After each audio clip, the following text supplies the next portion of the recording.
Greetings, dear ones. I'm Cryon of Magnetic Service. That you let me into your heart. You hear a linear message, that is to say, one word at a time, one concept at a time. It's not always been that way. For there has been an evolution in my partner's work. For when he started, that which is his higher self, which contains that which is Cryon, and the meld that is there from the other side of the veil, came to him all at once. And rather than channeling, he was remembering, trying to give the message, perhaps 30 of your minutes, and he received it in a split second. From that it went to a system where I gave him smaller groups. For he worked with this, which is the Cryon energy, a personal work to slow us down. He even said the word slow down out loud during his channel. The communication was for everyone to hear, everyone to see. The process of his spiritual evolution results in this. We slow down to a linear pace for him. And what you hear is in real time. He has no idea what's coming. He's not remembering anything. Now he can step aside and let that which is the full energy of this entity present to you. And the information becomes clearer. And it becomes pure when he has no This is not something that necessarily suits a human being.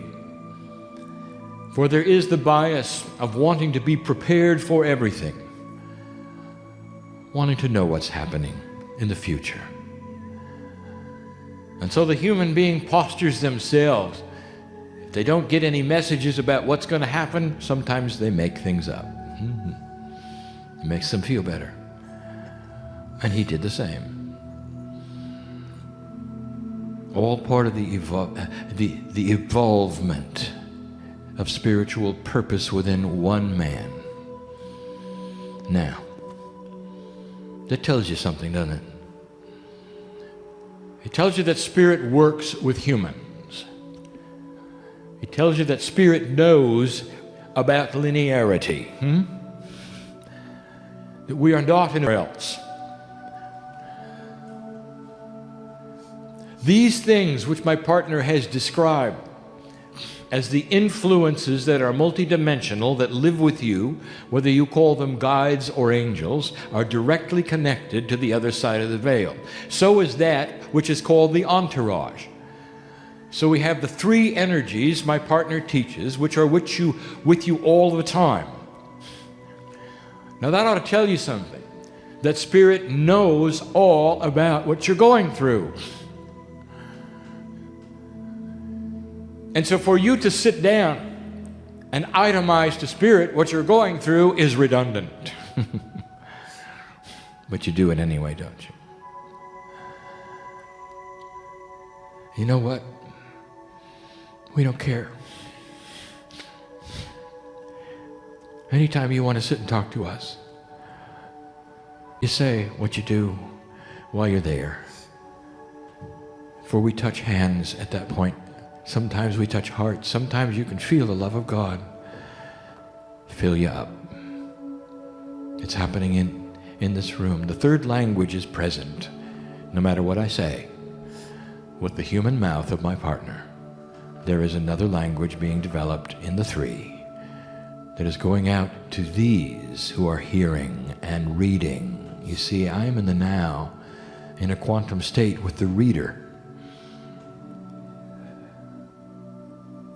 Your dear human being in this room, at this moment, at this time, you have no concept of the reader. But the reader does. For that's happening now. I see the eyes on the page. I know the potential of who's going to read this. and it's going to be for those who need it. This is not going to be an endurance channel. I'm going to give you a concept, simple, but I have to start with the history. The way human beings work with God evolves. Just as that which was my partner's experience 21 years ago has evolved. And the evolution of that takes place with human permission.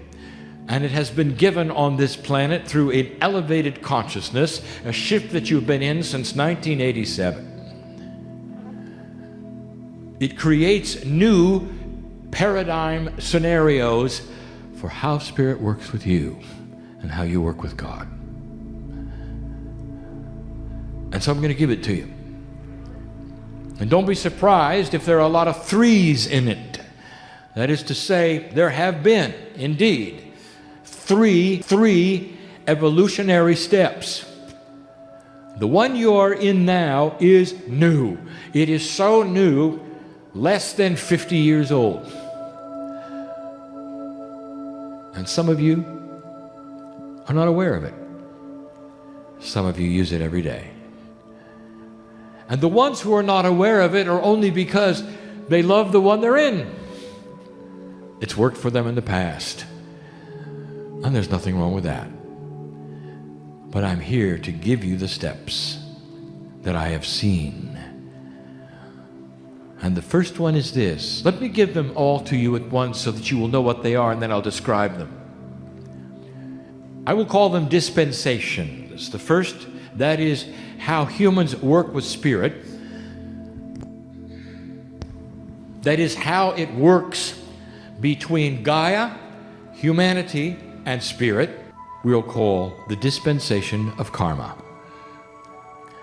We'll explain it, but not yet. The second one,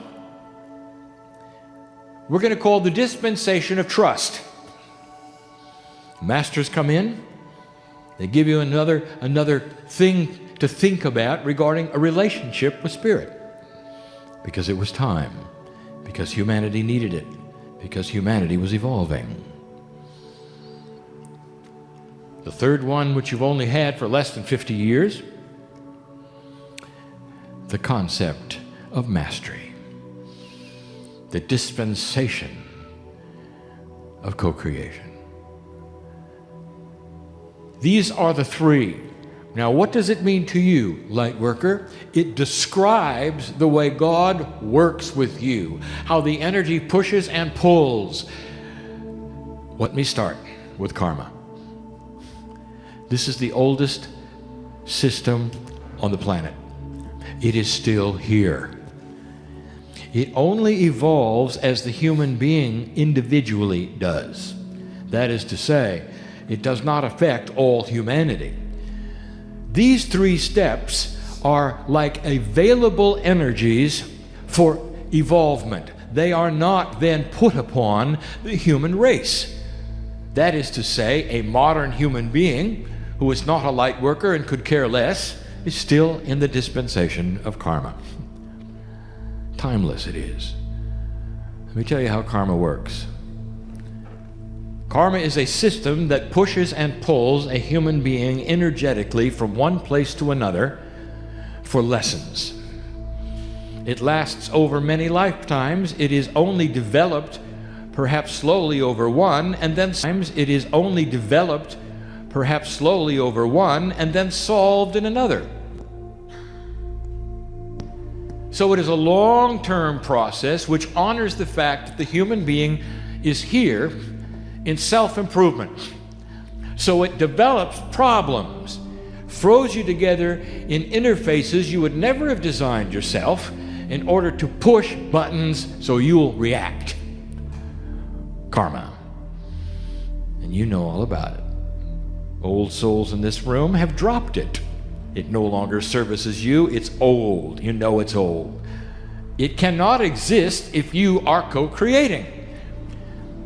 If you are in a lifeboat, karma is the thing that takes the tiller, that which steers the boat, and steers you right into trouble. Because that's the only way we're going to know how you react. Only way we're going to know how you react. Karma. All of you have experienced it, for you're born with it. And by your free choice, you have to dissolve it. It is one of the things we told you about 21 years ago in the first Kryon publication. Dissolve your karma. You don't need it. It's an old system. You don't need it. You know how you know it works? How many of you reading this or sitting in this room would have designed your life the way it has taken place with the relatives you have?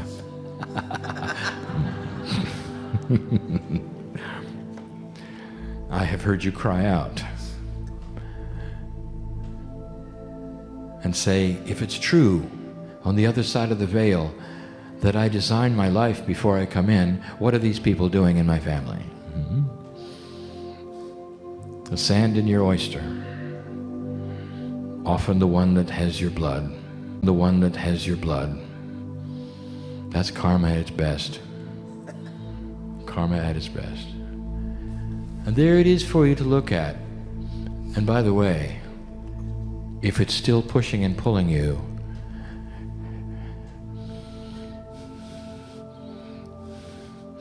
then stop it. Right now.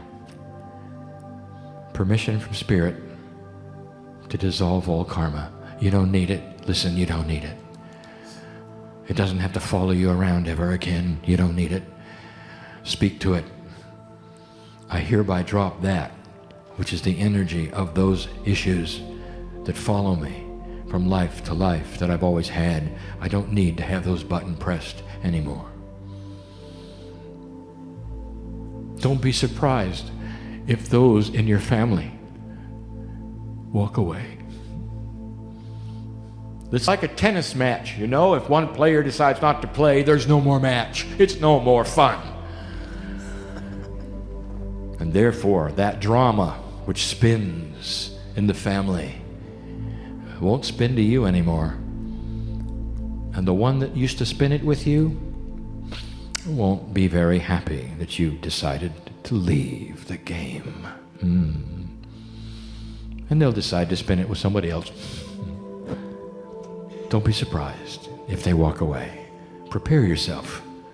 Love them every bit as much as you ever did. Karma. More than 2,000 years ago, things began to evolve. You had monotheism come into play. You understood one God.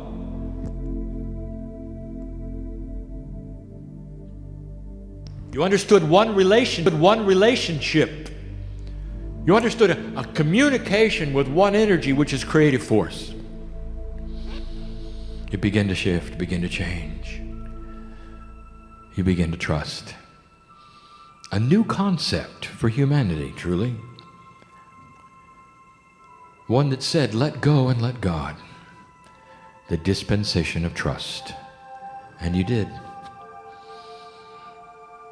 Karma drops away when you do that as well. It cannot play a part in a human being that decides to become one with everything. And the oneness that you are includes the love of God, and it comes into you, and you feel it. It overwhelms you. You're happy alone. It's beautiful. There's nothing wrong with that. You release the tiller of your boat, and it moves invisibly by the slow hand of God. It steers you to safety, so you don't have to worry about the future. There may be some bumps along the way. You don't know where you're going, you don't care. You trust. And dear human being, that is the way it has been till about 50 years ago. And then slowly it started to morph. Into that 50 years, there was an evolvement that took place called the harmonic convergence. It literally shifted the dimension you were in on the planet and sped up your time. And you know that. In your hearts, how many of you can say, you know time is going faster than it used to? Dimensional shift.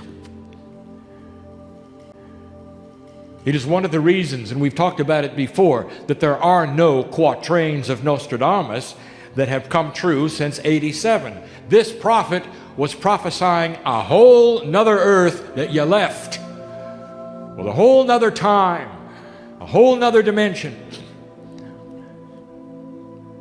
Now, interesting and difficult to follow, but even those who are not light workers, who have no idea about any of these things, who would never read a page like that, are still here with that and still on karma. But the light workers have felt the shift, felt the time, and they know that the paradigm has shifted as well. It's the paradigm truly of co-creation, of manifested mastery. Let me tell you what happened in the simplest form I can. When this paradigm shift took place, especially past 1987, it increased the potential that a human could vibrate at spiritually.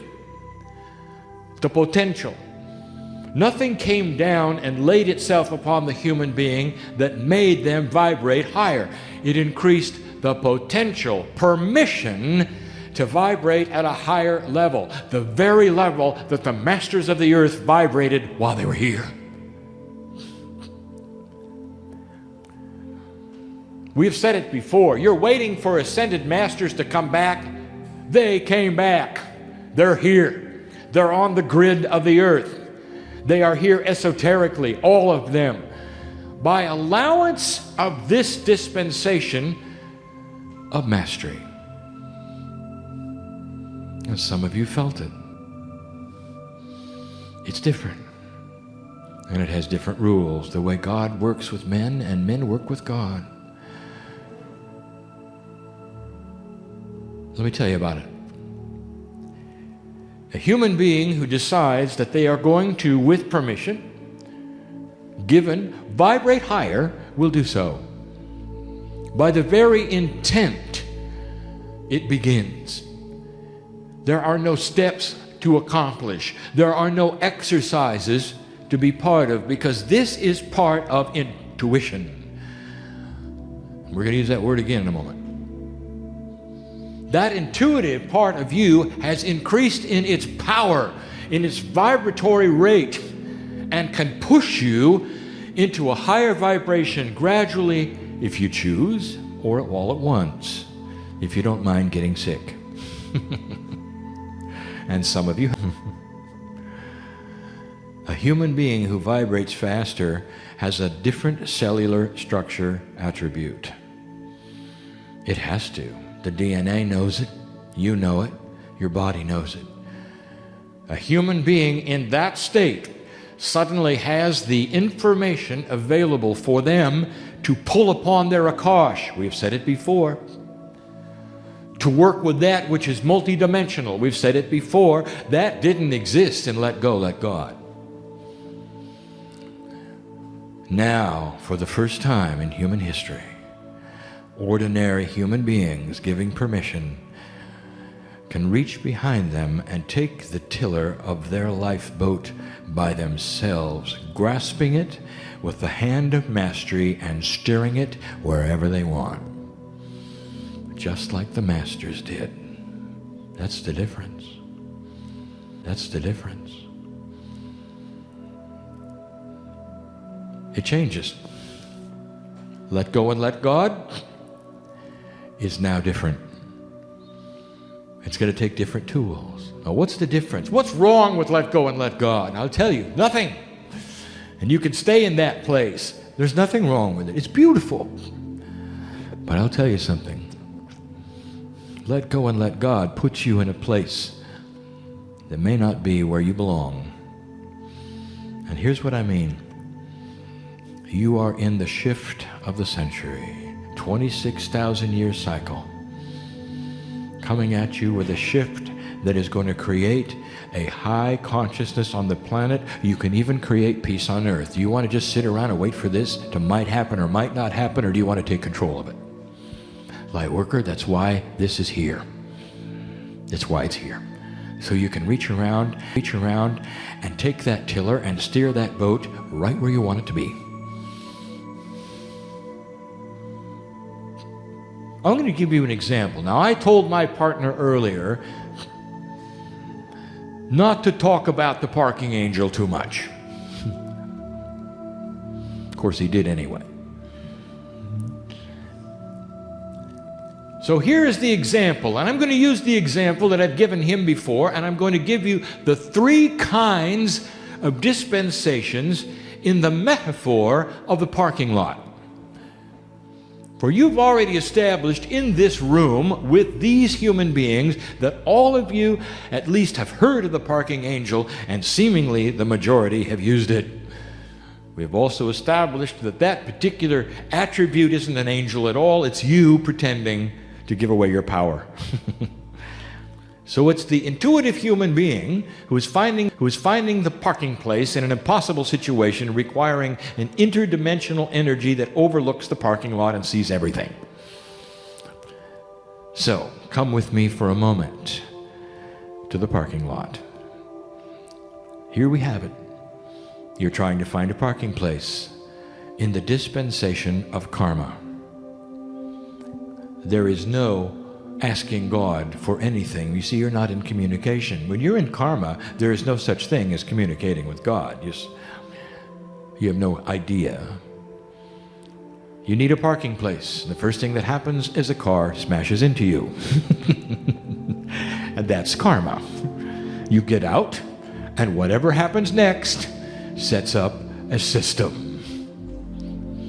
Anger? Do you meet somebody who will be the thorn in your side from then on? Lawsuit, perhaps. Crumpled car, financial problems. Whatever it is, it's karma. There it is. And you'll say, why me? And maybe it's a development from something that happened earlier you don't even remember because it was in another life where some person's chariot hit yours. That's the way karma works. It's simplified, it's cute, it's funny. I'm giving you a metaphor. You didn't get the parking place at all. You see, karma isn't that way. It just pushes and pulls you around. So you'll do things. It's in the action of human decision that the vibration of the planet changes based upon what you do. That is the crux of how things work. It's an old system. So here we are now with a graduate system moving into the dispensation of trust. Back to the parking lot. Now, you're done with karma. You're in a let go and let go and let God. What happens next? Very large parking lot. God steers you to one side, and you sit and you wait for a parking lot space to open.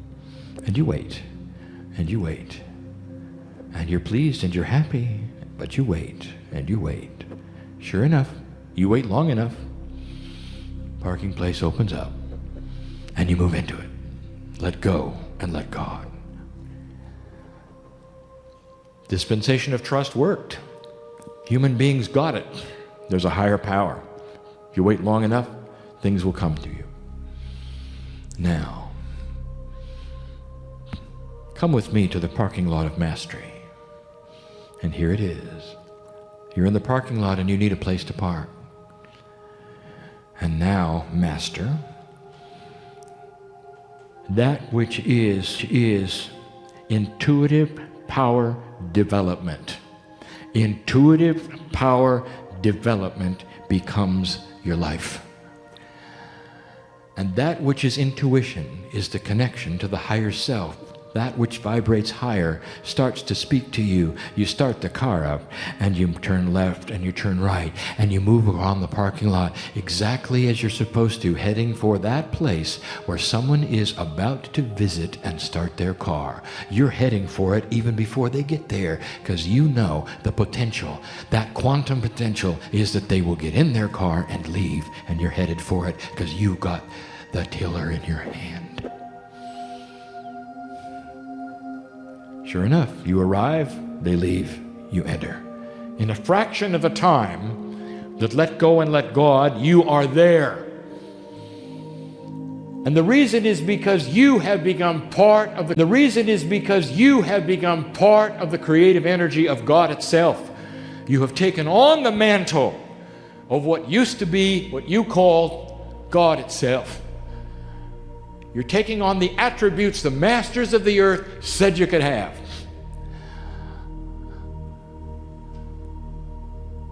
Many of you love that which is the Christ.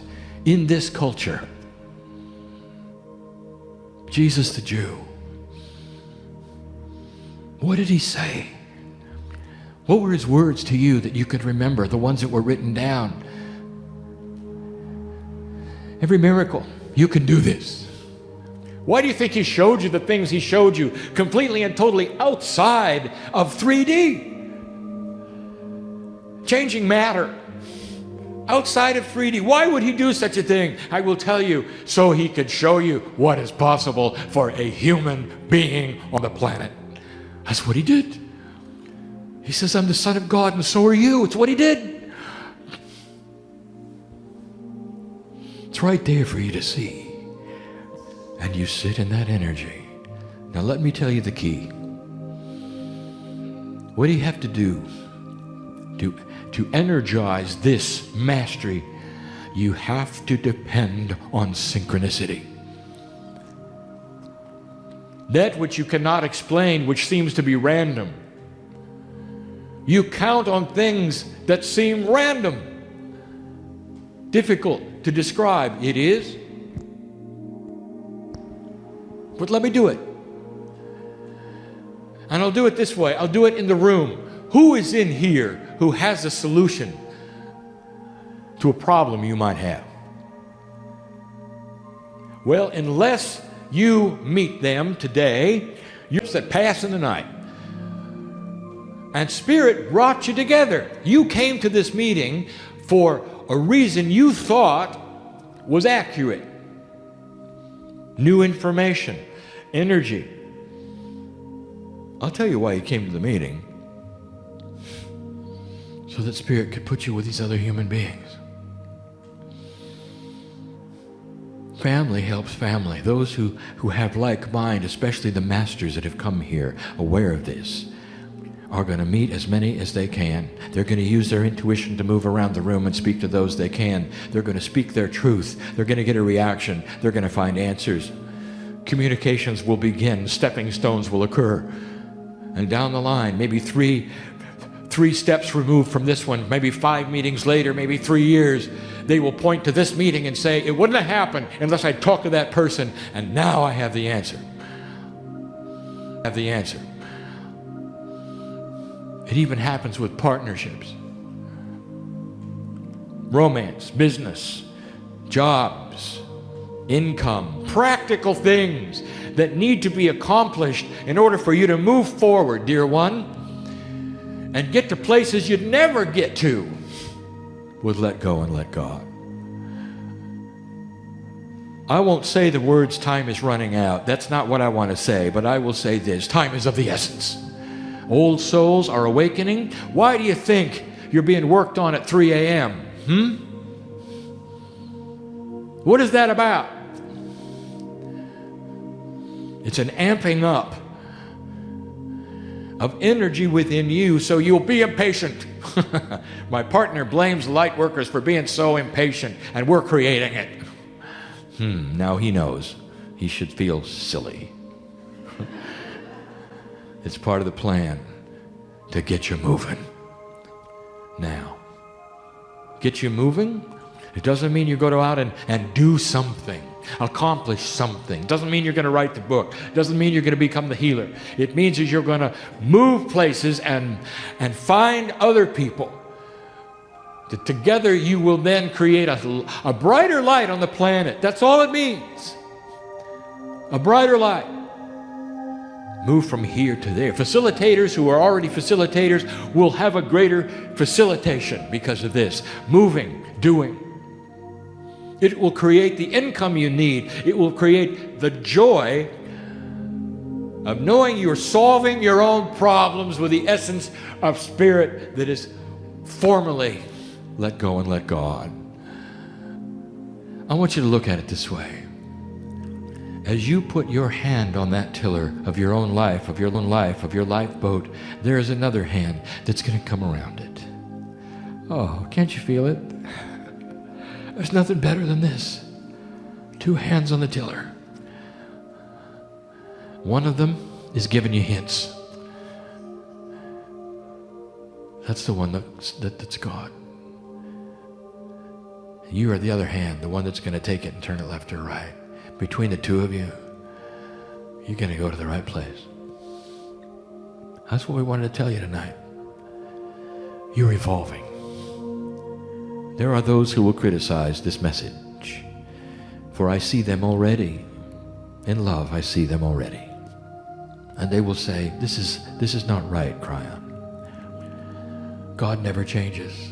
How can you present such a thing? God never changes. The same yesterday, today, and forever. How can you say that?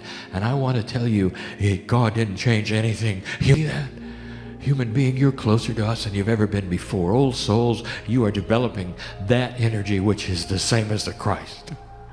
It's the same that of the masters going back as far as Elijah, who was so tuned in, he could even select the time of his melding, which you call ascension. Those are the masters of the planet who taught you these things.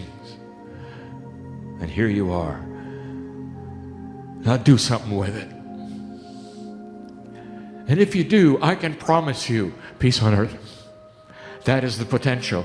Perhaps not in your lifetime, but you'll be back to see it. You're all coming back. And you know why? Because when you're on the other side of the veil, you have the mind of God and you wouldn't miss it. Do you really think you're done? Do you really think you're done? And you might say, well, I thought so. This has been a hard time. You never have to go through it again. Everything you learned this time, when you awaken next time, will be in the bag ready to go. Is that all right?